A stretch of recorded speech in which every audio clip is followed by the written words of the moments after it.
आज हम बात करने वाले हैं सी लैंग्वेज के थर्ड लेक्चर में।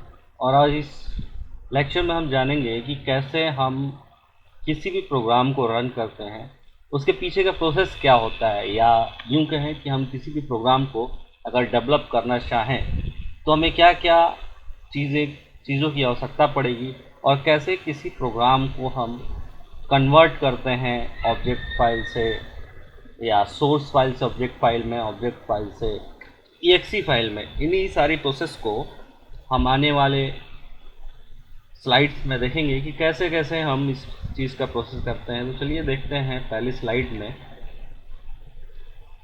अगर हम किसी प्रोग्राम को एग्जीक्यूट करते हैं या रन करते हैं तो उस क्या प्रोसेस होता है। हमारे पास प्रोसेसर है, प्रोसेसर के अंदर कुछ चीज़ें होती हैं, मेमोरी यूनिट्स, कंट्रोल यूनिट और ALU यूनिट यानी अर्थमेटिक लॉजिक यूनिट।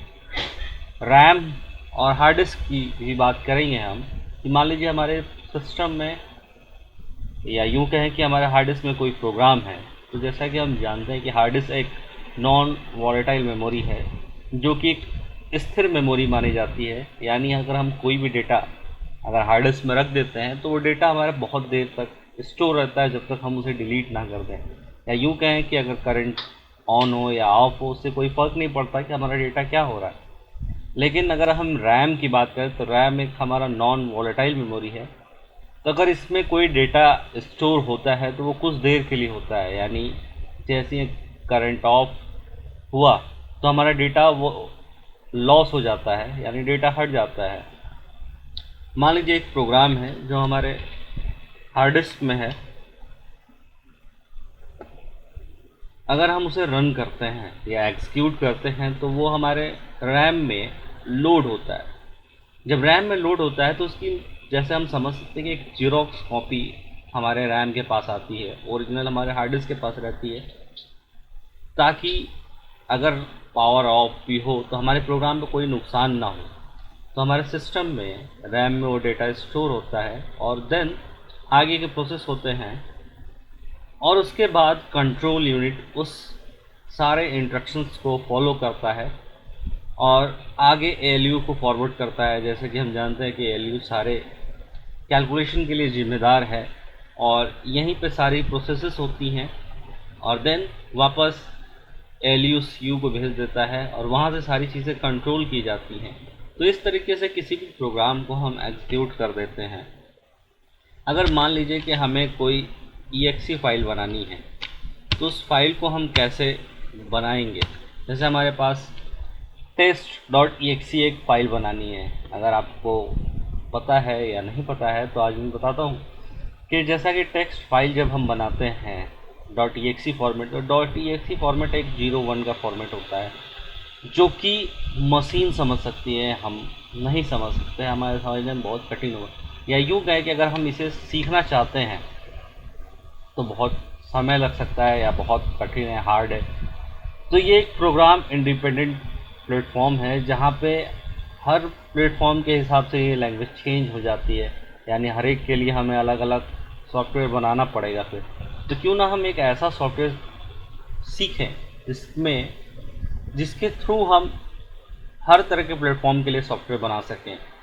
जैसे कि सी, तो सी में अगर हम कोई प्रोग्राम बनाते हैं जैसे test.c, तो हम कुछ इस तरीके से प्रोग्राम लिखते हैं, या यूं कहें कि जो काम हम मशीन के द्वारा कराना चाहते हैं वो हम इसमें लिखते हैं। ये ठीक वैसे ही है, कम्युनिकेशन है। जैसे हम किसी से बात करते हैं लेकिन हम मशीन से बात कर रहे हैं तो ये वन वे कम्युनिकेशन, मशीन हमसे वापस बात नहीं कर सकती। तो हम कुछ इस तरीके से समझाएं कि मशीन एक बार में ही वो काम सूटेबल तरीके से कर दे हमारे लिए। तो जब हम किसी भी प्रोग्राम को लिखते हैं तो सबसे पहले जिस सॉफ्टवेयर की हमें ज़रूरत पड़ती है वो प्री प्रोसेसर की ज़रूरत पड़ती है। प्री प्रोसेसर काम ये करता है कि हमारी हेडर्स फाइलों को इंक्लूड करता है, या यूँ कहें कि जैसे हमने test.c में हमने एक लाइन लिखी है एज इंक्लूड studio.h, ये हमारी हेडर फाइल है। यानी प्री डिफाइंड इंस्ट्रक्शंस जो इस लाइन के अंदर लिखी हुई है, यानी हेडर फाइल्स के अंदर बहुत सारी इंस्ट्रक्शंस लिखी हुई हैं जिन्हें हम हैज़ इंक्लूडियो के थ्रू कॉल करते हैं और ये हमारे प्रोग्राम में जुड़ती हैं और ये बताती हैं कि सिस्टम को करना क्या है।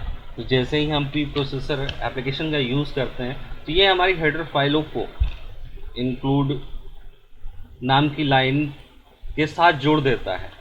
And then preprocessor run होने के बाद हमारी हेडर फाइलों में ये जुड़ जाने के बाद हमारी फाइल आगे कंपाइल होती है। कंपाइल पे जाने के लिए अब कंपाइलर का काम ये है कि चीज़ों को ट्रांसलेट करता है, यानी हमारी हेडर फाइलों को अलग कर देता है और हमारी एप्लीकेशन फाइल को, या यूँ कहें कि जो हमने प्रोग्राम लिखा है उसे अलग कर देता है हेडर फाइल से और उसे कंपाइल करता है। कंपाइल करने के बाद ये एक तरह के ऑब्जेक्ट कोड में ट्रांसलेट होती है और उस ऑब्जेक्ट कोड को फिर से लाइब्रेरी फाइल, या यूँ कहें कि लाइब्रेरी फाइल में ही वो सारी चीज़ें होती हैं जो हेडर फाइल के अंदर हैं, जहाँ से वो सिस्टम को देने का काम करती है। या हम यूँ कह सकते हैं एक और एप्लीकेशन का हम यूज़ करेंगे जिसका नाम लिंकर है। तो लिंकर का काम ये है कि वो हमारे ऑब्जेक्ट फाइलों में लाइब्रेरी फाइल को इंक्लूड करता है, जिससे कि आगे हम test.exe फाइल को हम बना सकते हैं। जब हम test.exe फाइल को कंप्लीट करते हैं लाइब्रेरी फाइल की सहायता से, तो इस तरह से हमारा एक एप्लीकेशन पूरा होता है। और ये जब एप्लीकेशन पूरा होता है तब हम किसी भी सिस्टम में इस एप्लीकेशन को यूज़ कर सकते हैं। तो ये एक प्रोसेस है जहाँ पे हम प्री प्रोसेसर, कंपाइलर और लिंकर का यूज़ करके, इन एप्लीकेशन का यूज़ करके एक exe फाइल को एक बनाते हैं। यहाँ पे ध्यान देने वाली बात यह है कि test.c ये एक प्रोग्राम फाइल नहीं है, यह एग्जीक्यूटेबल फाइल नहीं है, ये सिर्फ हमने एक प्रोग्राम फाइल बनाई है जो कि C को ही सपोर्ट करती है।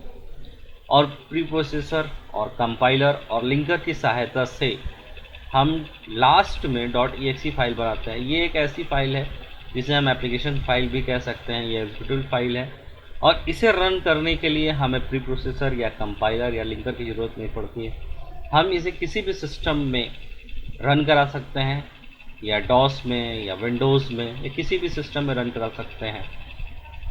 अगर हमने सिर्फ .exe फाइल अगर बनाई होती बाइनरी नंबर की सहायता से, तो वो एक प्लेटफॉर्म इंडिपेंडेंट हो जाती है। अगर हमने डॉस के लिए बनाई तो वो सिर्फ डॉस में ही काम करती। बट अगर हमने सी लैंग्वेज की सहायता से वो फाइल बनाई तो ये फाइल अलग अलग सिस्टम में हम यूज़ कर सकते हैं। कंपाइलर आज बहुत सारे आते हैं जो अलग अलग सिस्टम के लिए ट्रांसलेट करने का काम करते हैं। जैसे अगर हमने कंपाइलर यूज़ किया डॉस के लिए तो वो सिर्फ डॉस के लिए ही कंपाइल करेगा। हमने विंडोज़ के लिए यूज़ किया तो वो विंडोज़ फाइल के लिए कंपाइल करेगा। अगर हमने लाइनक्स के लिए यूज़ किया तो वो लाइनक्स के लिए ही कंपाइल करेगा।